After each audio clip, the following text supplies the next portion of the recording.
경제 파워 곽수종의 생생경제.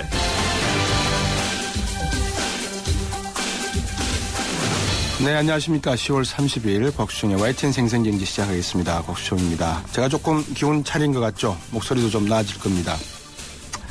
월요일 이 정홍원 국무총리께서 대통령을 대신한 대국민 담화에서 이 경제를 살리고 민생을 위해 정치권의 협조를 구한 6가지 주요 법안들을 발표를 했습니다. 정홍원 국무총리가 생각하시는 이 민생과 또 제가 생각하는 민생이 어줍지 않은 민생입니다만 얼마나 차이가 나는지는 모르겠습니다. 저는 일단 택시값, 버스값, 전철값, 전기값, 가스값, 하루 매상, 일자리, 월세, 전세, 이자 같은 단어들이 떠오르는데요. 이 정홍원 총리께서는 외국인 투자 촉진 법안을 빨리 통과시켜서 일자리를 늘리자고 하셨습니다. 하지만 알고 보니 그 일자리라는 것도 단지 50명의 일자리 창출 효과를 14,000개로 부풀려져서 발표되었다고 합니다. 법안을 또 자세히 들여다보니까요. 여러 가지 주요 법안들이 있습니다만 외국인 투자 촉진법 이것도 그렇게 많은 일자리를 만들지 않는다는 내용도 있습니다. 좀 어려운 문제입니다. 이렇게 해서 만드는 일자리가 앞에서 말씀하신 민생 이야기와 어떻게 밀접한 관련이 있다는 건지 그게 또 궁금합니다. 학교 주변에 유흥시설 없는 호텔을 건립한다. 거기서 일자리가 만들어진다. 그 일자리와 우리가 생각하는 진정한 건전한 일자리와 어떤 관계가 있습니까? 이런 것들이 궁금하다는 거죠. 앞으로 정부가 하는 일에 우리 국민이 모두가 다 협조해야 된다는 건 분명한 사실입니다. 왜냐? 우리나라이기 때문에 그렇습니다. 하지만 정부를 믿을 수 있었으면 더욱더 좋지 않겠습니까? 2부 경제 핫 이슈 시간에 소셜 커머스에 대한 뉴스를 정리해서 말씀드리겠습니다. 요즘 상당히 좀 인기가 있는 모양입니다. 소셜 커머스의 현재와 미래에 대해서 2부에서 자세히 다뤄볼 테니까요. 많은 관심 가지시고 들어봐 주시면 고맙겠습니다. YTN 생생경제 1부 시작하겠습니다.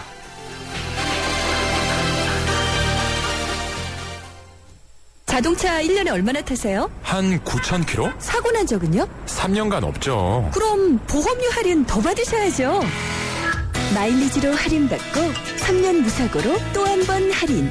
악사 다이렉트 자동차 보험 1566-1566 악사 다이렉트. 가입 시 유의사항을 꼭 확인하세요. 서울과 이웃하다 자연을 품었다. 서울과 하나가 되는 부천 옥길지구. 힐링과 행복 바이러스가 가득한 자연 친화적 생태도시. 9천여 세대 대규모 개발지구의 중심. 10월 첫 분양 LH 부천 옥길지구. 분양문의 1600 찬사. 한국토지주택공사.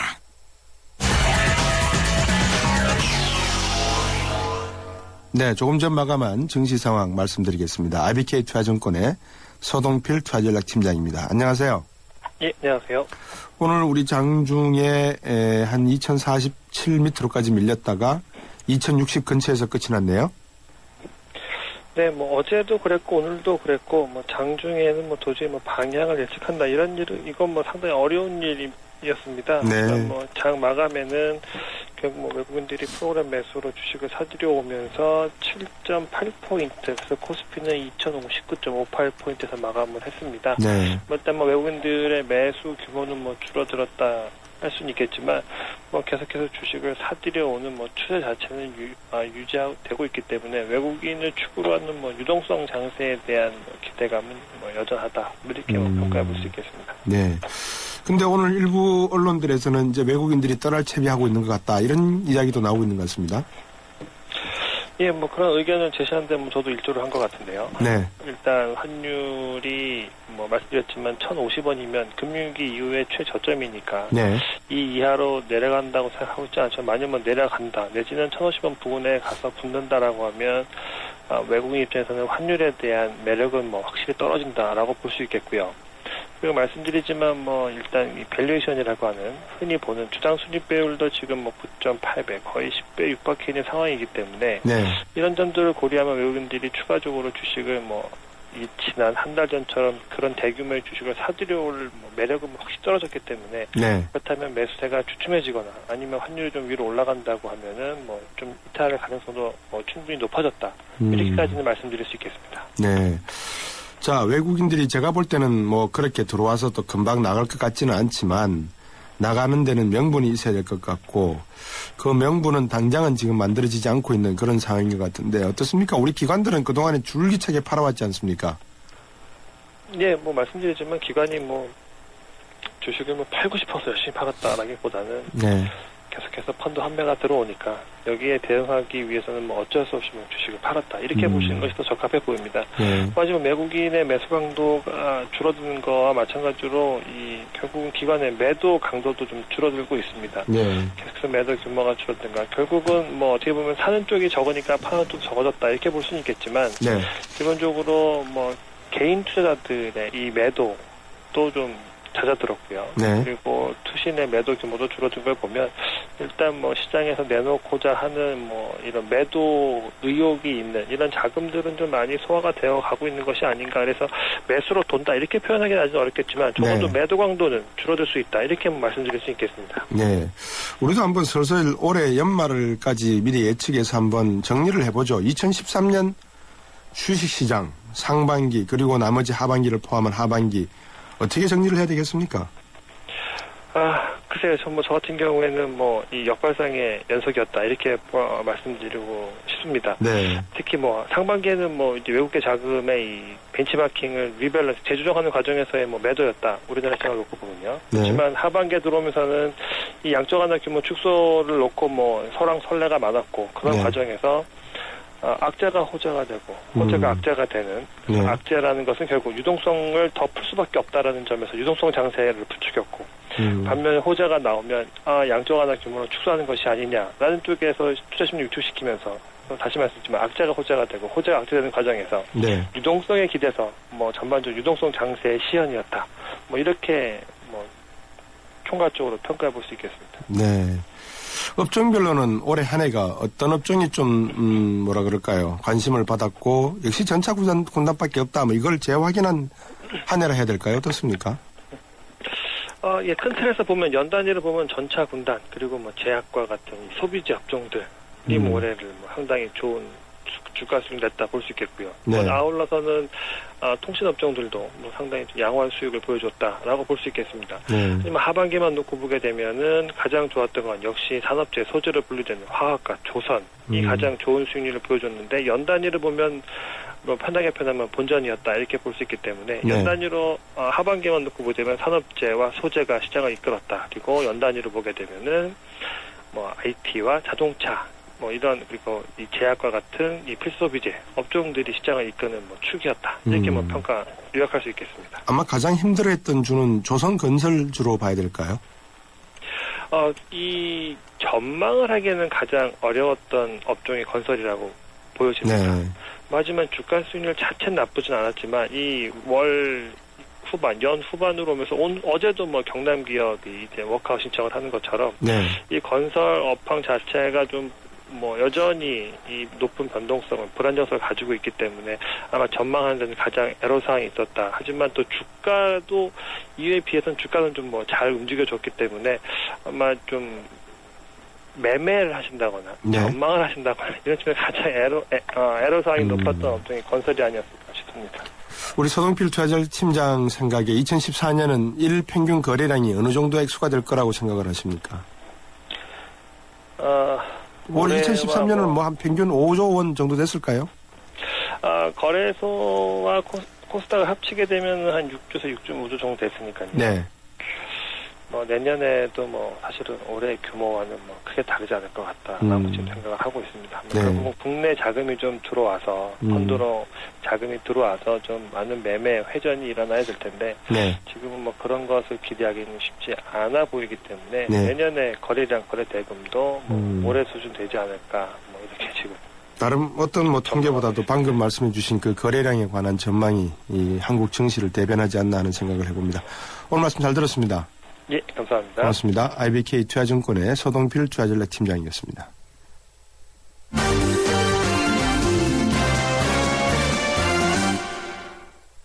네, 오늘 경제뉴스 한국일보 이성철 산업부장과 함께 정리해드리겠습니다. 안녕하십니까? 안녕하세요. 감기가 심하시네요. 예. 이제 좀 많이 이틀 전보단 좋아졌는데도 이 수준입니다. 네. 예. 그 원자력 발전하면 이제 고준위 핵 폐기물이 이야기가 되지 않습니까? 네. 고준위, 중준위, 저준위 이렇게 나오는데 네네. 저준위는 이제 뭐 장갑 같은 거 입고 있던 옷 그렇습니다. 같은 거고 예, 그렇죠. 예. 이를 두고 지금 공론화위원회가 착수가 됐습니까? 예, 이게 사실 보기에 따라서는 정말로 뜨거운 감자가 될 수도 있는 그런 네. 사안이고 지금까지 어떻게 보면은 차일피일 이제 논의를 미뤄오다가 네. 이제는 더 이상 논의를 하지 않을 수 없는 그런 상황이 됐고 오늘 산업통상자원부가 사용 후 해결료 공론화위원회라는 출범식을 가졌습니다. 네. 우선 이 사용 후 해결료가 뭔지를 좀 설명을 드려야 될 것 같은데요. 네네. 사용 후 해결료라고 하면은 이제 그 원자력 발전을 하고 네. 거기서 이제 나오는 그런 물질들인데 말씀하신 것처럼 이제 보통 이 준준위 뭐 저준위 방사성 폐기물이라는 게 있습니다. 예. 그거는 이제 얘기하신 것처럼 원전 작업에 쓰였던 뭐 작업복이라든가 장갑 이런 거고 예. 이 고준위 폐기물은 여기에는 이제 직접 핵물질이 들어가 있는 겁니다. 네. 우라늄이라든가 플루토늄 이제 원전을 돌리고 나면 거기서 이제 플루토늄 같은 게 나오지 않습니까? 네. 근데 과연 이게 남는 걸 도대체 어떻게 처리할 거냐라는 거가 이제 그 논란이 돼 왔던 거죠. 예. 그래서 오늘 이 사용 후 해결료 공론화위원회는 사회 각계 인사들로 구성이 됐고요. 네. 여기 위원장을 맡게 된 그 학교 원로죠. 이 홍도승 서울대 교수는 이렇게 얘기를 했습니다. 이 사용 후 해결료 문제는 갈등의 도화선이자 두려움의 대상으로 각인되어 있지만 그렇다고 마냥 눈 감고 외면할 수는 없는 시점에 도달을 했다. 이제는 공론화 작업을 시작을 해서 국민적 중지를 모아야 된다 이렇게 얘기를 했습니다. 네. 일단 이 민간위원회 중심으로 정부 권고안을 이 사용 후 해결료를 어떻게 처리할지에 대한 정부 권고안을 만들고 네. 정부가 이걸 토대로 해서 이제 종합 대책을 하게 되는데요. 말씀드린 것처럼 여기에는 방사선하고 아주 열이 굉장히 강하기 때문에 네. 안전관리가 늘 문제가 됩니다. 그렇죠. 근데 지금 같은 경우는 이제 지금 우리나라 원전이 23개가 있는데요. 네. 매년 700톤 이상의 이 사용 후 해결료들이 나오고 있다고 합니다. 네. 근데 지금은 그냥 각 개별 원전별로 임시 저장 시설이 있어서 거기에 이제 보관이 되고 있는데 이제 원전이 오래되다 보니까 임시 저장 시설들이 다 포화 상태가 이르게 됩니다. 네. 2016년부터는 고리원전 1호기 우리나라 1호 원전의 어떻게 보면 시초죠. 이 고리원전 1호기를 시작으로 해서 이 임시 저장 시설이 차례대로 이제 포화 상태에 있는 더 이상 저장할 공간이 없는 그런 상태에 이르게 된다고 합니다. 네. 자 그렇다면 이걸 어떻게 처리를 할지가 이제 문제인데 방법이 크게 세 가지가 있다고 합니다. 이제 플루토늄 거기 그 안에 있는 이제 플루토늄 같은 물질을 재처리하는 방식이 있고요. 네. 또 아주 바다나 지하 깊은 곳에 묻어두는 영구 처분 방식이라는 것이 있고 이 영구 처분 전까지 일단 좀 지상에 보관을 하는 중간 저장 방식이 있는데 첫 번째 말씀드린 이 플루토늄 물질로 재처리하는 거는 지금 이거는 이제 한미 원자력 협정 조항에 묶여 있습니다. 이거는 네. 왜냐하면 이제 핵무기 개발하고도 이어질 수가 있는 부분이기 때문에 예. 이거는 우리가 독자적으로 뭘 할 수 있는 여지가 없습니다. 예. 영구 처분 같은 경우는 뭐 바다라든가 땅 밑 깊숙이 묻어두는 건데 아직 그 기술이 제대로 개발되어 있지 않다고 합니다. 네. 그럼 결국 남는 경우는 이 영구 처분 기술이 만들어질 때까지 이 중간 저장 방식을 취하는 건데 예. 자 문제는 그럼 이 중간 저장 시설을 과연 어디에 둘 것이냐가 이제 문제가 됩니다. 예. 우리가 사실 아마 많은 분들이 기억하실 텐데 2003년이었던가요? 그 부안에서 이 방패장 설치 문제를 놓고 굉장히 심각한 갈등이 빚어졌습니다. 유혈 사태까지 빚어졌고 그렇죠. 굉장히 많은 사람들이 이 사법 처리가 되는 정말로 심각한 홍역을 치렀고 그 뒤에 결국 이제 지금의 경주로 이게 가게 됐는데 네. 자 준준이라든가 저준이 폐기물 방패장을 짓는 문제도 그렇게 뜨거웠는데 과연 이 고준위 폐기물 임시 저장 시설을 어디에 둘 것이냐 과연 누가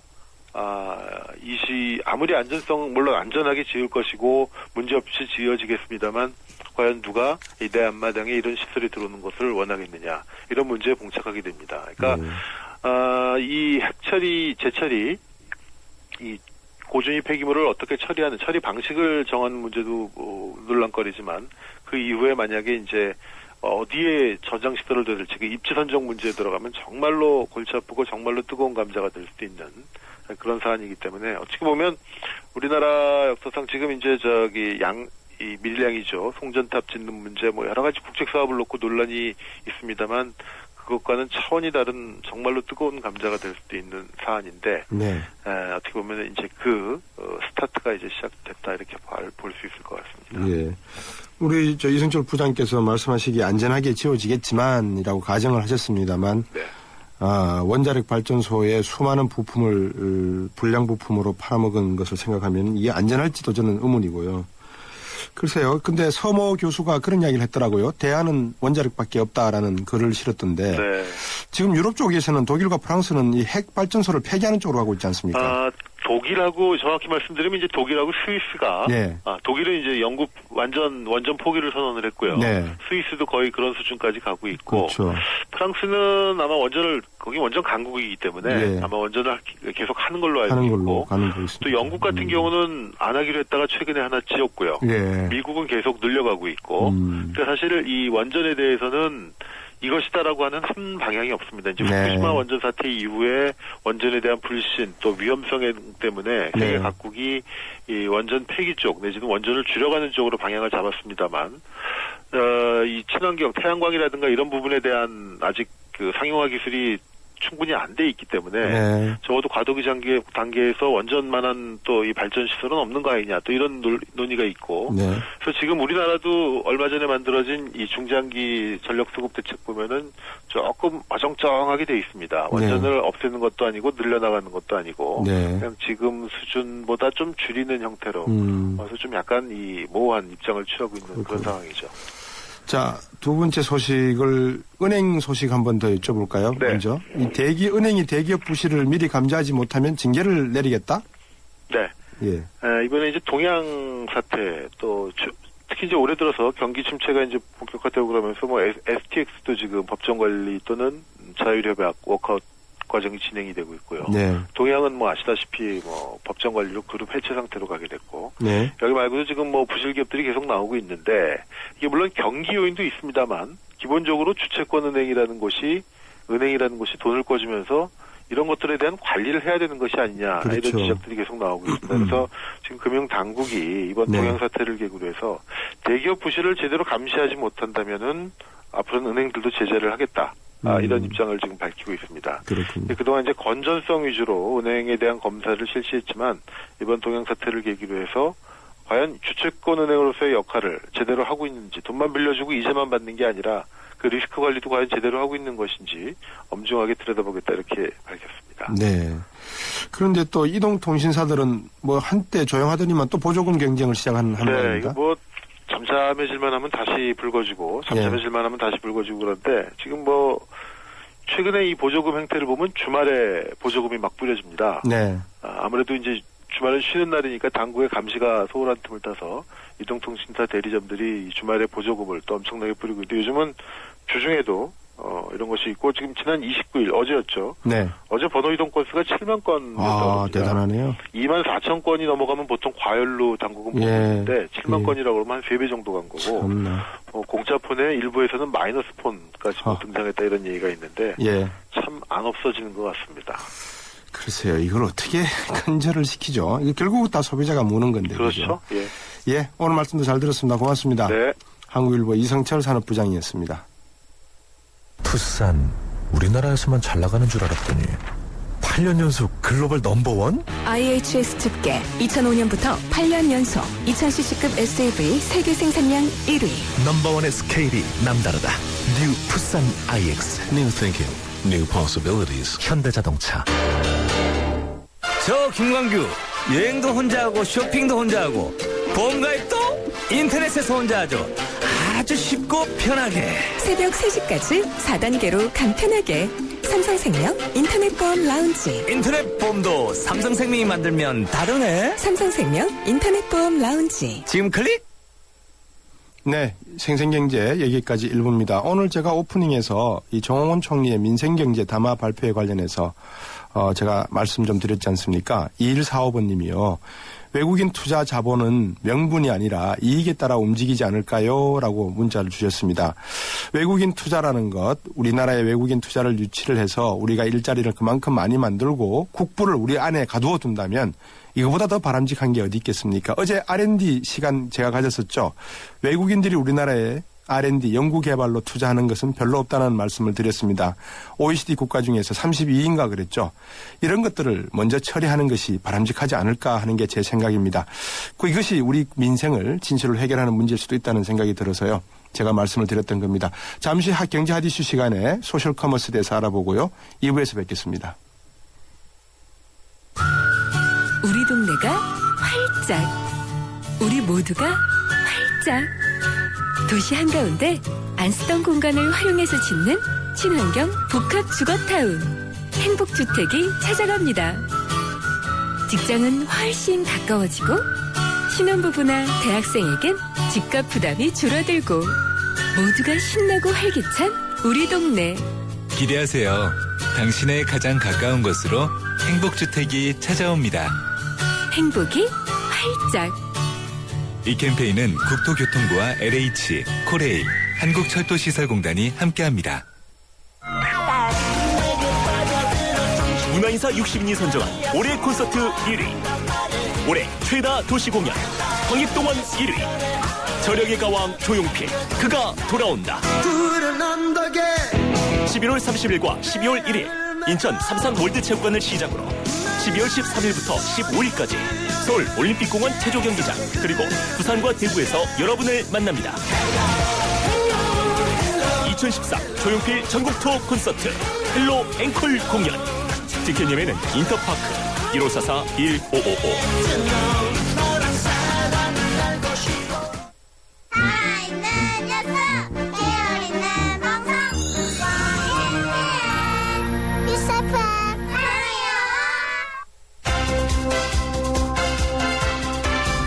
문제는 경제다.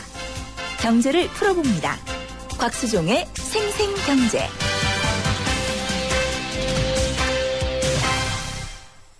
세상의 베이스가 되다 포스코 협찬으로 곽수정의 YTN 생생경제 2부 시작하겠습니다. 여러분이 생생경제에 참여하실 수 있습니다. YTN 라디오의 새로운 애플리케이션 예스를 통해서 실시간으로 저와 소통하실 수 있고요. 또 예전처럼 단문 50원, 장문 100원 부과되는 휴대전화 우물정 0945번으로도 하셔도 됩니다. 트위터 지금 쓰고 계시는 분들은 YTN 밑줄 이코노미로 트위터로도 하셔도 되고요. 그리고 웹사이트도 있으니까 들어오셔서 좋은 글 남겨주시고 참여해 주시면 고맙겠습니다. 참여해 주신 분 중에 한 분을 추첨해서 글로세움이라고 하는 출판에서 우화를 통해서 쉽고 재미있게 들려줄 수 있는 성공의 법칙, 스텔라는 어떻게 농장을 구했을까라는 책을 보내드리도록 하겠습니다. 청취자 여러분들의 많은 의견과 참여 기다리겠습니다.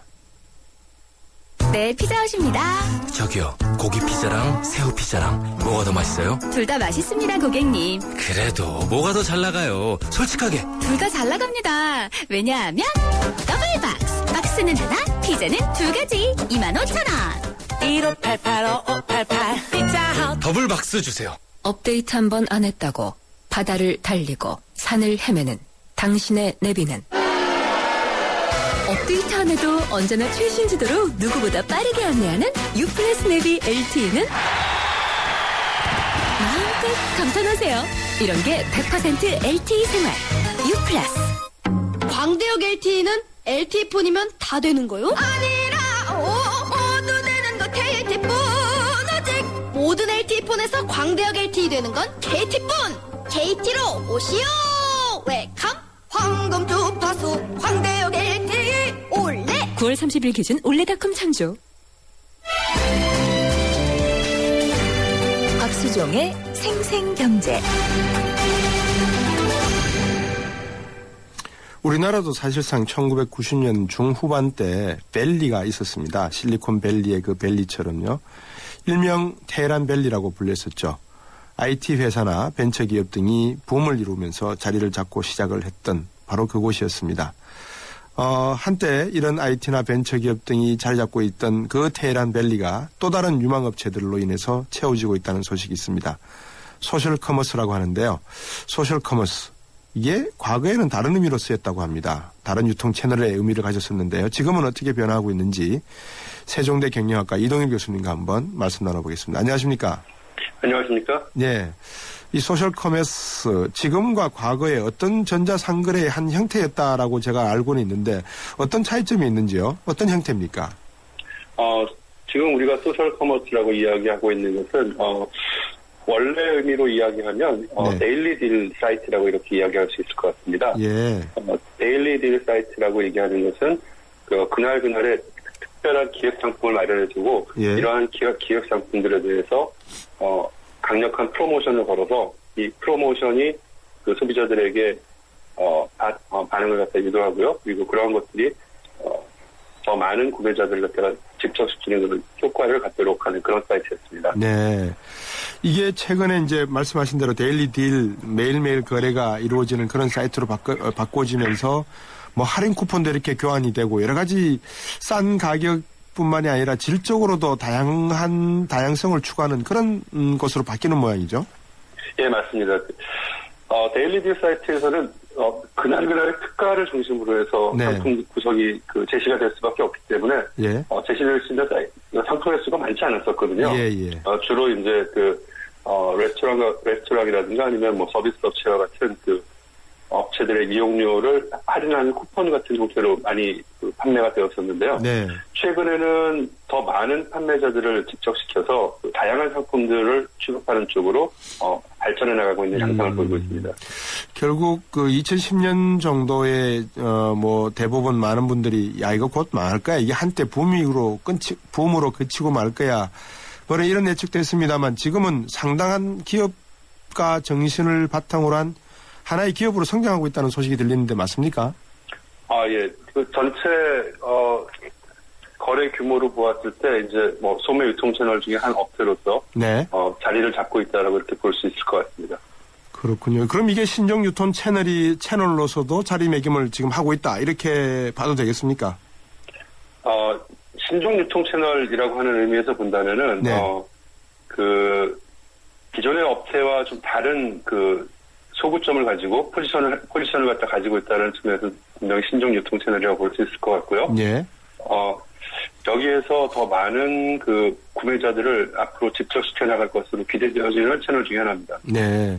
예를 들면 뭐 미국 뉴욕 같은 곳은 이래 차를 타고 가다가 자기가 원하는 햄버거에 들어갈 재료들을 스스로 주문해서 5분 뒤에 픽업하러 갈 것이다 이렇게 주문을 내놓으면 픽업해가지고 먹을 수 있고 그다음에 자기가 만든 그 햄버거를 자기 이름을 따서 만들 수도 있고 여러 가지 형태의 커머스 형태의 유통 채널로 바뀌고 있는데 우리나라가 가지고 있는 이 PC와 인터넷의 이 막강한 소프트웨어를 기반으로 해서 모바일 커머스 시대 상당히 급속도로 바뀔 수도 있겠는데요. 예, 모바일 커머스 시장도 급속하게 성장을 하고 있는데요. 네. 이 모바일 커머스 시장을 뒷받침하고 있는 채널들이 크게 보아서 한 3개 정도 되는 것 같습니다. 네. 첫 번째는 우리가 지금 이야기하고 있는 소셜 커머스 네. 데일리 딜 업체들이고요.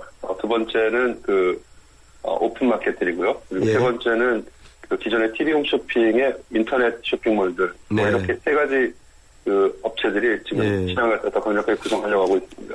TV 홈쇼핑은 제가 이해가 되는데 오픈마켓은 어떤 시장입니까? 오픈마켓이라고 하면은 우리나라 업체명으로 보면 G마켓이라든가 옥션 그리고 11번가와 같은 그런 업체들 갖다 오픈마켓이라고 얘기를 하는데요. 예. 네, 판매자들한테 개방되어져 있다는 의미에서 오픈마켓이라는 용어를 사용하고 있습니다. 예, 그렇군요. 소셜 커머스 그리고 오픈마켓 그다음에 TV 홈쇼핑 이 3가지 형태의 유통 채널이 있다 그러면 앞으로 이 소셜 커머스가 배송 상품을 다루면서 오픈마켓하고 비교가 될 것 같은데 오픈마켓하고 어떤 차이점이 있습니까? 오픈마켓과 소셜 커머스 업체는 현재 소매 업체로서의 가장 큰 차이점이 네. 오픈마켓은 중개사업자입니다. 예. 다시 말하면은 판매자와 구매자를 중개해주는 역할만 하는 그런 사업자이고요. 지금 현재 소셜 커머스 업체들은 소매업자입니다. 네. 이들은 이제 자기들이 상품을 기획해서 네네. 자기 계산하에서 소비자들에게 판매를 하는 형태로 운영이 되고 있습니다. 예. 도매와 소매다 이렇게 하면 좀 쉽게 이해가 되긴 되네요. 그러면 앞으로 계속 이 소셜 커머스는 소매 측면만 강조해도 될까요? 어떻습니까? 그 점에 대해서는 아직까지 업계에서도 분명한 시각이 있는 것 같지는 않습니다. 네. 분명한 것은 소셜 커머스 업체가 현재 강력한 경쟁력을 가지고 있는 것은 자기들이 새로운 상품들을 개척하고 이런 상품들을 경쟁력 있는 가격에 내놓을 수 있는 기획력에 있다라고 이렇게 얘기할 수 있을 것 같은데요. 예.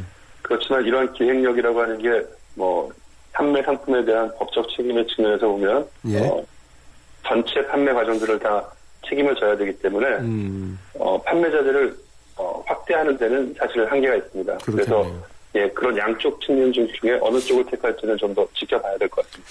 말씀하신 그 한계 중에 또 하나의 장점이라 그러면 장점이고 단점이라 그러면 단점인데 가격은 싸지만 이 가격이 싼 대신에 싼 게 비지떡이라고 업체나 소비자 모두에게 좀 싼 가격에서 발생될 수 있는 제품의 문제점 이런 것들도 있을 수 있지 않을까요?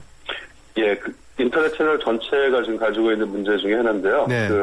전반적으로 인터넷으로 구매하면 싸다라고 하는 것이 소비자들에게 굉장히 강력하게 인식되어져 있어서 고가 고품질의 상품들을 취급하는 데는 아직은 한계를 가지고 있습니다. 그러면 교수님 보시기에 어떻습니까? 지금 국내 이 소셜 커머스 업계 지금 상당히 빠른 속도로 급성장하는 건 맞는 것 같은데 중소기업이나 영세업체들이 좀 뛰어들어도 성공할 수 있을까요? 확률적으로 어떻게 보십니까? 그러니까 소셜 커머스를 운영하는 업체로서 중소기업이나 소상인들이 이제 뛰어드는 것에 대해서 말씀하시는 건가요? 네네네. 운영하는 업체로서 그 시장에 들어가는 거는 진입장벽이 낮다고 이야기할 수는 없을 것 같습니다. 많은 구매자들을 일단 집적시켜야 되는 게 굉장히 큰 관건인데요. 현재 상위를 차지하고 있는 업체들이 이것을 위해서 굉장히 많은 광고 홍보비를 이미 지출한 상태입니다. 그렇기 때문에 그러한 것들을 감당하면서 소규모 자본에서 이 소셜커머스 운영업체로 진입하는 것은 쉽지 않을 것으로 보입니다. 지난 한 4년 동안에 상당히 많은 거래 규모가 이루어지면서 소셜커머스를 통해서 많은 그 중소기업체들이 자기들의 제품을 판매하고 또 상당한 이득도 챙겼다고 말할 수가 있는데 이 마진율, 즉 소셜커머스 업체에다가 지불해야 될 마진율 이것도 만만치 않다는 이야기가 있습니다. 맞습니까? 마진율 측면에서 보면은 아직까지는 다른 업체들에 비해서 그렇게 높다고 얘기할 수는 없을 것 같습니다. 물론 이제 오픈마켓과 직접적으로 비교를 하면 오픈마켓 같은 경우에 중개 수수료를 받게 되는데요. 중개 수수료율보다는 이쪽은 자기 계산하에서 판매를 해야 되기 때문에 조금 더 그 마진율이 높은 게 사실입니다. 그런데 오픈마켓 같은 경우에는 그 대신에 모든 참가자들이 다 개방형으로 상품을 등록할 수 있게 되어 있어서 이 상품을 운영하는 데 대한 광고비 지출이 상당히 될 수밖에 없거든요. 이런 것들을 같이 고려한다면은 현재 운영업체들의 마진율은 굉장히 높다 이렇게 얘기하기는 좀 어려울 것 같습니다. 교수님 그루폰이라고 들어보셨습니까? 2008년도에 나왔던. 그럼요. 그루폰이 어떤 폰입니까? 어떤 전화기입니까? 그루폰이요? 그루폰의 폰은 전화기의 폰이 아니고요. 그렇죠. 제가 그래서 여쭤본 겁니다. 맞습니다. 이 쿠폰의 폰이라고 그렇게 보시는 게 맞을 것 같은데요. 그룹으로 사람들이 모이면은 그것에 따라서 쿠폰 가격을 더 경쟁력 있는 가격으로 만들자. 이런 것들이 그 회사의 초점이었던 것 같고요. 그렇게 되다 보니까 지금 이제 저희가 보고 있는 데일리 딜 사이트의 가장 원형이라고 얘기할 수 있을 것 같습니다. 그러니까 이제 다양한 미장원, 떡볶이집 모든 이런 상점들에 할인받을 수 있는 쿠폰을 모아놔서 그거를 이제 판매하던 그런 회사였는데 이게 나스닥에 상장됐다가 몇 주 만에 그냥 주가가 빠지면서 다시 폐장됐던 그런 업체 아니겠습니까? 그죠? 시장에서 초기에 가졌던 평가에 비해서 그 회사의 실제 가치는 그렇게 크지 않았던 것을 결국 평가된 것 같습니다. 우리나라 소셜 커머스의 미래, 이 그룹폰의 업체에다 견줘보면 어떻다고 보십니까? 미국 그룹폰하고는 이제 좀 다른 측면들이 있을 수 있을 것 같은데요. 제가 이제 가장 긍정적으로 보고 있는 측면은 현재 우리나라의 소셜 커머스 업체들이 적극적으로 판매자들을 개발해서 다양한 상품을 취급하는 능력을 갖춰 나가고 있다는 겁니다. 이러한 것이 이제 소매 기업의 경쟁력을 가장 크게 좌우하는 것이기 때문에 이러한 상품 기획력이 앞으로 더 발전하게 된다면은 이 경쟁력 있는 소매 업체로서 자리를 잡게 될 것 같습니다. 예, 오늘 말씀 듣다 보니까 저도 온라인 쇼핑을 하다 보면 여러 가지 할인 쿠폰을 많이 보게 되는데 이걸 하나의 묶음으로 소매 시장으로 내놓는 그런 소셜 커머스 시장이 좀 더 질적으로 양적으로 성장을 했으면 하는 생각 들어봤습니다. 오늘 말씀 잘 들었습니다. 예, 감사합니다. 세종대 경영학과의 이동일 교수였습니다.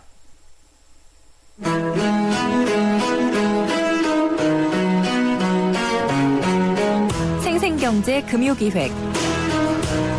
이번 주 금요기획에서는 한국의 대표 경제관료이자 경제 문제에 있어서는 쓴소리도 아끼지 않는 강봉균 전 재정경제부 장관을 모시고 한국 경제가 나아가야 할 방향에 대해 이야기를 나눕니다. 궁금한 이야기, 함께하고 싶은 이야기를 웹사이트 참여 게시판이나 YTN 애플리케이션 예스 채팅창에 남겨주시면 금요기획에서 함께하겠습니다.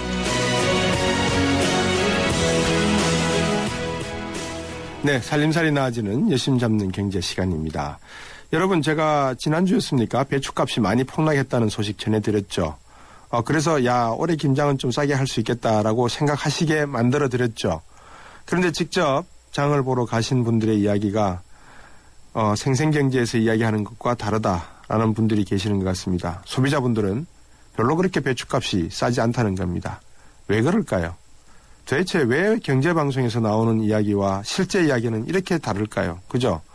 여성이 만드는 일과 미래 생활경제상담센터 푸른살림 박미정 센터장에게 한번 물어보겠습니다. 안녕하세요. 네, 안녕하세요. 왜 다릅니까? 왜 다를까요? 저도 그것이 매우 궁금한데요. 예. 지금 어쨌든 현황을 보니까 한국농수산식품유통공사 네. 여기서 이제 조사를 했나 봐요. 예. 배추 도매 가격이 이제 작년에 비해서 네. 포기당 약 49% 가까이 하락을 했다고 하네요. 반값이네요. 반값이죠. 예. 그다음에 지금 근데 소매 가격 추이를 보니까 소매 가격은 한 34%가량 떨어지는 데 그쳤다고 하고요. 네. 풋고추 같은 경우가 10kg에 47.7% 하락했는데 소매 가격이 약 30% 하락했다고 하고 예. 양파는 18%가 하락을 했는데도 소매 가격은 오히려 7.6%가 올랐다고 이렇게 조사가 되어 있네요. 예. 왜 그런 차이가 난다는 겁니까? 이게 바로 이제 유통비용의 문제예요. 네. 그러니까 배추 같은 경우는 소비자 가격의 약 70에서 80% 가까이가 유통비용이라고 합니다. 네.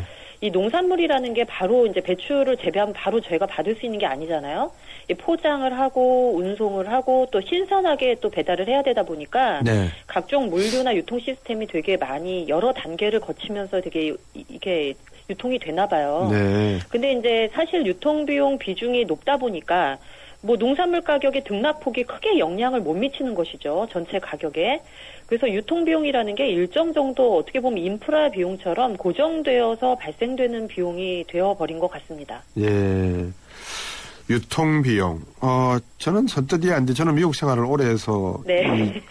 그 넓은 나라도 유통비용을 따지자면 우리보다 더 클 건데. 그렇죠. 그게 그렇게 많지가 않은 것 같거든요. 이거 뭐 문제 있는 거 아닙니까? 우리나라? 이게 문제가 좀 해묵은 문제 같아요. 네. 이게 농산물을 이제 생산지부터 소비자 밥상까지 오르는데 네. 농민, 산지, 수집상, 도매상, 중도매인, 소매상 뭐 한 5단계, 6단계 정도를 거친다고 해요. 네. 그러다 보니까 유통구조의 처음과 끝에 있는 사람들이 손해를 좀 보게 되겠죠. 아무래도. 이 정부에서도 사실 지금 골치를 앓고 있어서 네. 이 유통 단계를 간소화해서 현실적인 유통 구조를 마련하려고 노력을 많이 하고 있는데요. 농산물 직거래 활성화에 관한 법률 이런 것도 제정을 해서 이제 준비를 하고 있다고 하네요. 지난 5월 말에 정부의 농산물 유통 구조 개선 종합 대책에 따라서 이제 내용을 보니까 네. 전체 농산물 유통 비중의 이 직거래, 즉 산지와 이제 소비자를 직접 연결하고 유통 구조를 좀 줄인다는 요 직거래에 대한 중요성들이 많이 대두가 되고 있는데 네. 뭐 한 4%가량밖에 차지를 못해요. 그래서 요게 2016년까지 요걸 한 10%가량으로 늘릴 계획이다 해가지고 이제 여러 가지 계획들을 좀 밝히고 있습니다. 네. 농산물 직거래, 저도 이걸 직거래 해봐서 아는데요. 네. 이런 말 또 개인적인 이야기 하면 또 머쓱해있는데. 네. 하여튼 시골에서 제가 직접 주문을 했어요. 고구마를요. 아, 네. 한 라면 박스보다 2배 크기의 이 귤 담는 큰 박스 있지 않습니까? 아, 네. 그 가득 한 박스로 고구마를 실어버렸는데 25,000원 됐거든요. 그렇죠. 왜 이거 안 할까요?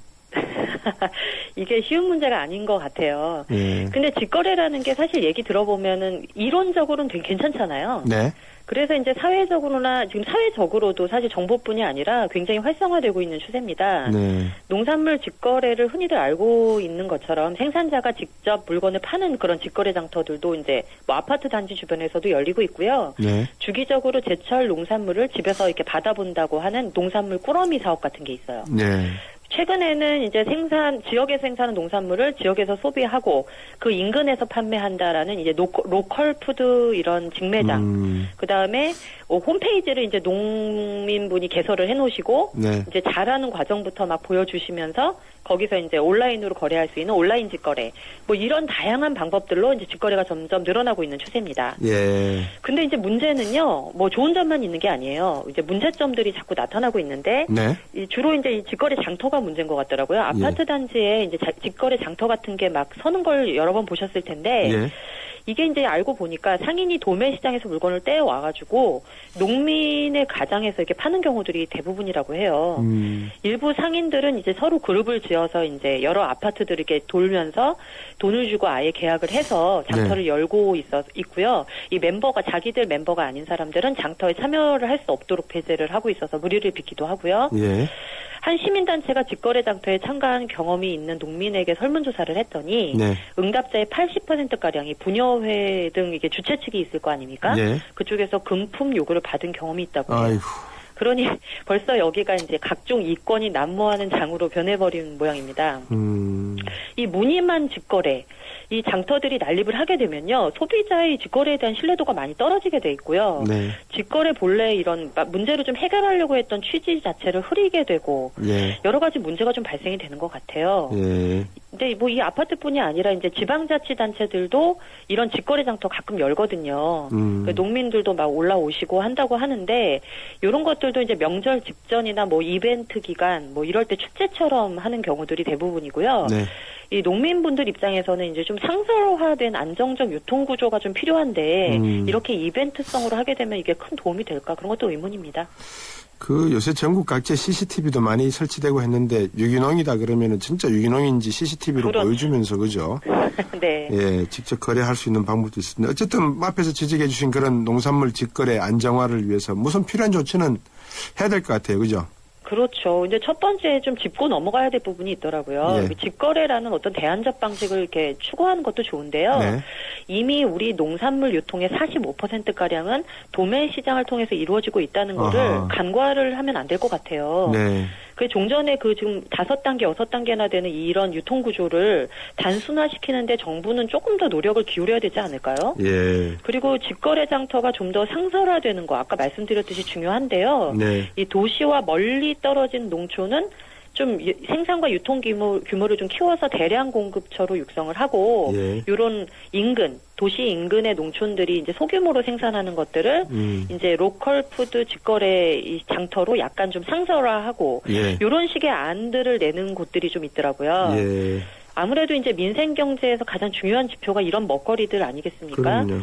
이 안정화를 위해서 유통구조 개선을 위해서 좀 많이 노력이 필요한 시점인 것 같습니다. 자체적으로 지금 직거래를 하느라고 시민단체들이나 굉장히 많은 노력들을 하고 있는 것 같아서 정부의 노력이 굉장히 좀 많이 필요한 시점인 것 같아요. 예, 저도 지금 생각에 땡협이라고 하는 그 회사 있지 않습니까? 그죠? 네. 이쪽에서 금융에만 혈안이 되지 말고 그러게 말입니다. 초기부터 이런 직거래를 갖다 활성화시키는 방안을 연구를 했었으면 땡협이 얼마나 바이러스도 안 먹고 말입니다. 컴퓨터에 그죠? 그렇죠. 깨끗하게 됐을지 모르겠어요. 네, 안 그래도 맞습니다. 심진택 님이 예스를 통해서 국가에서 관리를 철저히 해줘야 될 텐데요. 라는 문자도 보내주셨네요. 네, 맞습니다. 예, 오늘 말씀 잘 들었습니다. 고맙습니다. 네, 감사합니다. 여성이 만드는 일과 미래의 생활경제상담센터 푸른살림 박미정 센터장이었습니다. 갑작스런 질문 하나 드릴게요. 글로벌이란 뭘까요? 수출? 세계화. K-POP 599개 부품 회사들이 자동차 회사와 함께 해외로 진출했다는 뉴스. 이건 어때요? 이렇게 따뜻하고 기분 좋은 글로벌. 더 나은 미래를 향한 동행. 현대자동차그룹. 타워 팰리스가 지어진 지 10년. 10년이면 팰리스도 변하니까. 마침내 레미안이 새로운 팰리스를 선보입니다. 45층에서 한강이 보이고 지하철역과 직접 연결되는 999세대 대단지 프리미엄. 레미안 강동 팰리스 11월 모델하우스 오픈 02403-3060 삼성물산. 서울과 이웃하다 자연을 품었다. 서울과 하나가 되는 부천 옥길지구. 힐링과 행복 바이러스가 가득한 자연 친화적 생태도시. 9천여 세대 대규모 개발지구의 중심. 10월 첫 분양 LH 부천 옥길지구. 분양문의 1600 찬사. 한국토지주택공사. 네, 어떻게 들으셨습니까? 1, 2부 생생경제 여기까지입니다. 많은 이야기들이 있을 수 있습니다만 역시 민생이 제일 중요한 것 같습니다. 생생경제 계속해서 민생을 살피는 방송이 되도록 하겠습니다. 4시 뉴스 듣고 4시 10분 3부에서 뵙겠습니다.